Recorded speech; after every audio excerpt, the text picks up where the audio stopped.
Oh, buddy, grab your double-double, tighten up that toque, and brace yourself.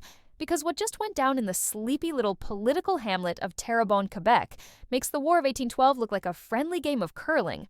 And who's having a meltdown so grand it makes Niagara Falls look like a leaky faucet? None other than our favorite unelected central banker turned political prophet. Mark, I wasn't elected, but let me run the country anyway. Carney. Yep, he's flipping out. Like a beaver in a logjam. Why? Because, get this, the courts, in all their robed, rational glory, might actually trigger a recount. And the cherry on this timbit?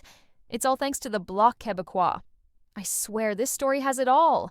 Democracy on the fritz, postal mayhem, high-stakes political theater, and more passive-aggressive rage than a snowed-in Timmy's drive-thru on a Monday morning. So picture this, Terrebonne. A writing so politically spicy, it's like someone dumped sriracha all over their poutine. Election day rolls around.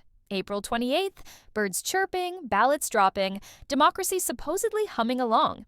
Liberal candidate Tatiana Ahusu is basically doing her TikTok victory lap, probably updating her Instagram bio to elected baddie and cracking open the Costco bubbly. But plot twist, eh? During the validation process, which is basically Elections Canada double-checking if they royally screwed up, the numbers flipped harder than Carney's talking points. Suddenly, it's not Tatiana who's ahead, but Bloc candidate Natalie.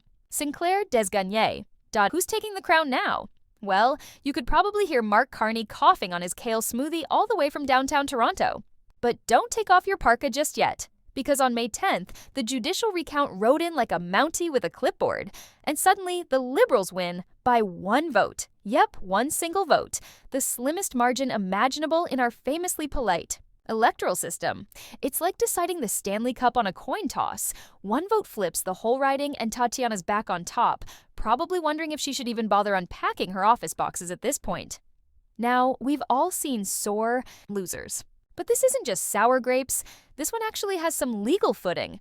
And surprisingly, it's not just noise. Why? Because Elections Canada admitted they made a mistake.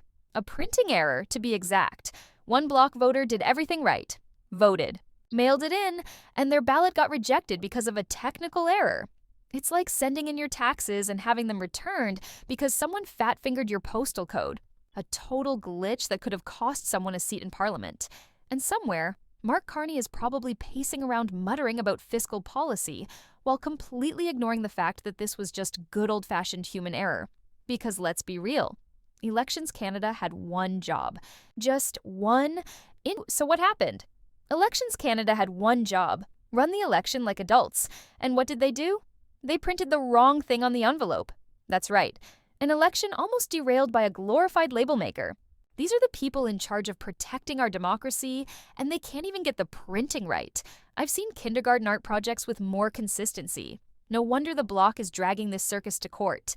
And here's where we tip our eco-certified fair trade coffee cups to the Canadian judicial system, because thankfully, someone in this country still knows how to take things seriously. The court is now being asked whether a misprinted envelope, yes, an envelope, is enough reason to call for a full redo of the election. And they're not laughing it off, unlike Mark Carney, who probably thinks the solution is adding QR codes and a 5-year economic forecast to every ballot. And then there's the Bloc's Natalie Sinclair Skane, standing firm like a mom on hold, with Rogers for 3 hours, calmly but firmly reminding everyone that every vote counts. And she's absolutely right. This isn't about political tantrums. This is about the basic principle that every Canadian's vote is sacred, even if it's trapped inside a misprinted envelope courtesy of a federal agency that makes Carney's economic predictions look trustworthy. But here's the kicker, the part that's got Pierre Poilievre smiling behind his glasses. This isn't just about one riding in Quebec. This is about Elections Canada, how it runs, how it fails, and whether Canadians can trust the process. And it hands Poilievre the walking soundbite of accountability, the perfect chance to say, "Told you so," because let's face it, this isn't just a glitch. It's a spotlight on a system that's showing some serious cracks. This is the same Elections Canada that Carney and his Liberal pals treat like the Vatican, sacred, untouchable, above reproach. Well, not anymore. That divine image just got dunked in maple syrup and face planted into a snowbank. Poilievre, unlike Carney preaching from some fancy London finance tower, is out here asking real questions. Why can't Elections Canada proofread? Why are we trusting democracy to people who can't even label an envelope? While Carney dreams of carbon credits and global panels, Poilievre is reminding Canadians that a vote isn't optional, it's everything. And Tatiana, she's gone from winning to losing to maybe winning again, like someone microwaving dinner, with the plastic still on. As for Carney, rumor is he nearly spilled his fair trade espresso in panic. The man's so shaken he might ask the Bank of Canada to issue a postal code apology. But here's the real twist. If the court orders a new election, it sets a massive precedent. One that says, sloppy elections won't fly in Canada. Not anymore. This could shake the country. Suddenly, every razor-thin result becomes a legal landmine.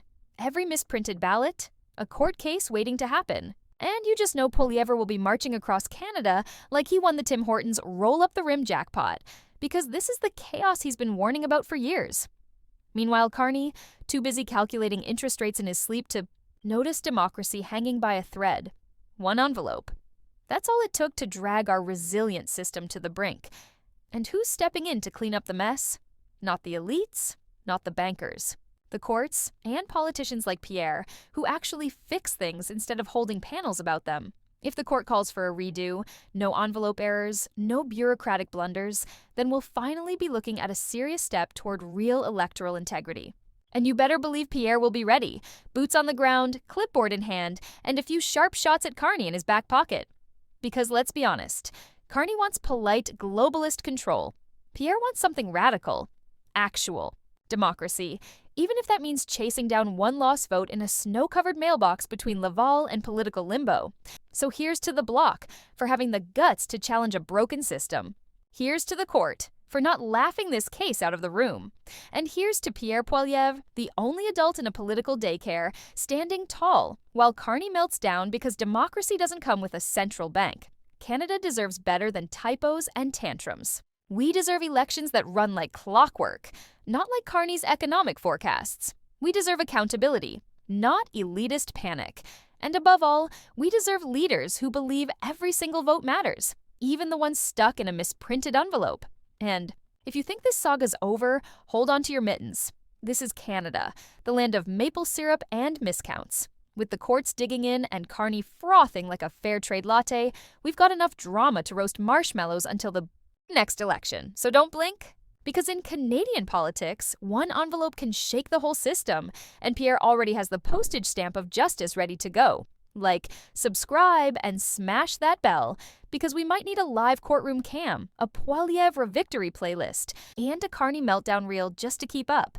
And remember, in this country, even your mail might decide the fate of democracy.